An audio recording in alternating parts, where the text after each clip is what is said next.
गैर मुस्लिम आए। हम अपील करते हैं हिंदुस्तानी गवर्नमेंट से कि खुदारा नरेंद्र मोदी आओ और इस जुल्म से यहाँ निजात दिलाओ लोगों को। जहाँ तुम्हारे रकबे, तुम्हारे विरासत में रकबे मिले हुए, ये लोगों को आके बदमाशी करते हैं। বন্ধুরা, ভীষণই বড় খবর বেরিয়ে সামনে আসছে। পিওকে নাগরিকরা পাকিস্তানি সরকারের বিরুদ্ধে ভারতের প্রধানমন্ত্রী শ্রী নরেন্দ্র মোদীর কাছে সাহায্য চাইছে। অপরদিকে ভারতীয় সেনাও পিওকেতে ঢোকার প্রস্তুতি নিয়ে নিয়েছে। অন্যদিকে আবার ৩৬ জন চীনা নাগরিক জঙ্গি হামলার শিকার হয়েছে। সেটাও আমরা জানবো, তো ভিডিওতে শেষ অবধি সঙ্গে থাকুন।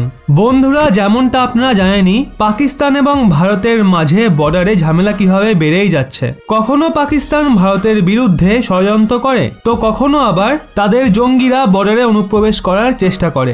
আর এই দুদিন আগেই আপনাদের বলেছিলাম ভারতীয় সেনা কিভাবে বর্ডারে রেড অ্যালার্ট হয়ে আছে। বন্ধুরা, এর মাঝে একটা খবর বেরিয়ে সামনে আসছে।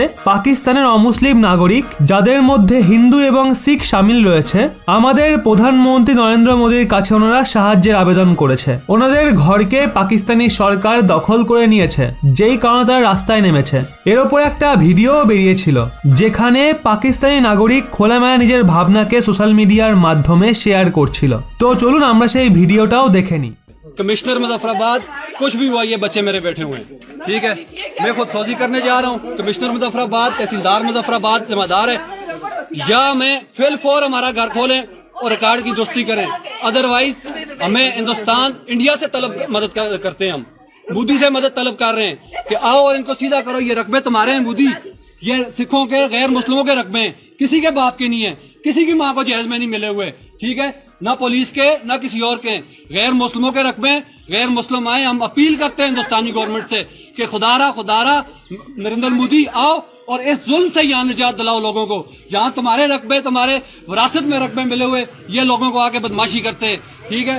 आज इन्होंने हमें बेदखल किया है। इस वक्त मेरे बच्चों को घर से निकाला है, बरसती बारिश में मैं रोड पे बैठा हुआ हूँ, ठीक है। तहसीलदार मुजफ्फराबाद, ये साबर नकवी, SHO थाना सिटी सदर, ये किस कानून के तहत बेदखल कर रहे हैं घर से। বন্ধুরা, যেমনটা আপনারা দেখলেন পাকিস্তানি নাগরিক কিভাবে ভারতীয় প্রধানমন্ত্রীর কাছে সাহায্যের আপিল করছে। এক্ষেত্রে আমাদের ইন্ডিয়ান আর্মি সাহায্যের জন্য পুরো তৈরি আছে, আর সুযোগ মিললে তাদের সাহায্য করা হবে।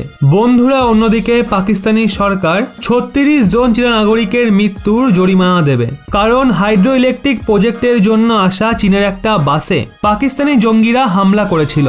আর এই হামলায় চীনের বড় বড় ইঞ্জিনিয়াররা মারা গেছিল। এরপর চীন এই হাইড্রো ইলেকট্রিক প্রজেক্ট স্থগিত করে দিয়েছিল। চীন পাকিস্তানের ওপর একটা বিশাল ঋণ চাপিয়ে দেয়, যার পরিমাণ $3.7 কোটি বলা হচ্ছে। তো বন্ধুরা, এর থেকে আমরা এটাও বুঝতে পারছি চীন এবং পাকিস্তানের সম্পর্ক বাইরে থেকে যতই ভালো দেখাক, ভেতরে তাদের পরিস্থিতিও টালমাটাল রয়েছে।